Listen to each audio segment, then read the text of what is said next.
Hello, welcome to the latest breaking news. In this video, you will see important news on USA trending and breaking. Please like this video, subscribe this channel. I won Britain's Got Talent, but nobody recognizes me, despite her vocal prowess and unique spin on classics, Somewhere Over the Rainbow, and my way leaving an impression on Simon Cowell and co. People are happy to let her walk on by. In other words, the 29-year-old singer can quite easily nip to the garage in her PJs for a pint of milk.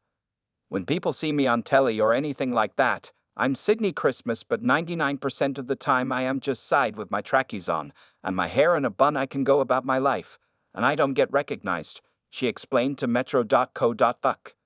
Her situation sounds very similar to a certain Disney series featuring Miley Cyrus, Hannah Montana. When we pointed out the parallels, Sydnie let out a laugh, before adding she is quite happy with the setup as she can still keep a sense of normality. While her ability to get from A to B without being accosted has remained unchanged, many other aspects of her world are immeasurably different. Since Ant McPartlin and Declan Donnelly said her name in the June final, she's recorded her album My Way, is preparing to head on a UK tour in 2025, and is set to perform at David Foster's Hollywood Bowl's 75th birthday party. Of course, she also has her BGT prize, a slot at the Royal Variety Performance in November. I'm planning a Bond-like song. I want people to see a blossom from the girl they saw win and took my place, she teased. On top of the work opportunities, she has the £250,000 prize fund to play with, although she hasn't spent a penny of the cash yet. Sydnie is instead keeping the money in an ISA account and won't touch it until she is buying a house to share with her future children. Very sensible, especially when you consider Selfridge's annual Christmas shop pop-up has just reopened. The change of circumstance couldn't have come at a better time, as Sydnie felt like she was just existing while working at a gym. After getting multiple knockbacks, she vowed to quit trying to pursue music professionally. It was awful. I was working my ass off trying to make it happen, but nothing was happening. I was at a loss, she stated. It felt like time was not on my side. I was really low, which was difficult for my loved ones to deal with. Her pursuits included applying for BGT for 4 years, which involved sending many videos and being interviewed numerous times.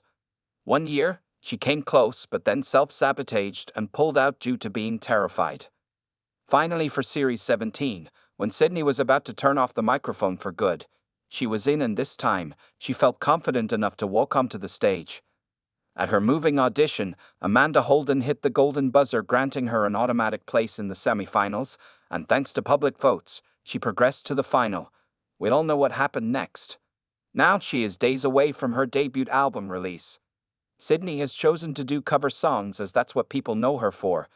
It makes sense to honor that. But if Sydnie's lucky enough to get a second round, then she plans to write original material. She's already got big ideas about what subjects she wants to cover, and those she'll avoid. I don't want to write about heartbreak, that's what people usually do. I want to write something inspirational and empowering, she passionately declared. Life isn't easy, but something that I'm trying to tell everyone is don't give up on it. Sydnie isn't afraid to be vulnerable to produce the best songs due to her experience on the Exposing ITV series. During the process, she found herself quickly learning that people are always going to have opinions. After her history-making win as the first solo woman without a dog to take the title, some viewers claimed that it was a fix due to her experience. She had previously performed in productions of Grease and Starlight Express. I was heartbroken by the things that they were saying. People were nasty, she recalled. It's like, how dare you talk about someone like that? I would never. I fear for what they're teaching the children. That is what my worry is. Now, she's been in the spotlight for a few months. She's adapted a technique to deal with the negativity. I am a sensitive woman, but I've learned to care less. I don't associate with nasty people, so I block, she explained. Sydnie is instead putting into her energy into living her dreams, and now she's finally doing it. Any other life feels unimaginable. Singing is everything. I am nothing without it.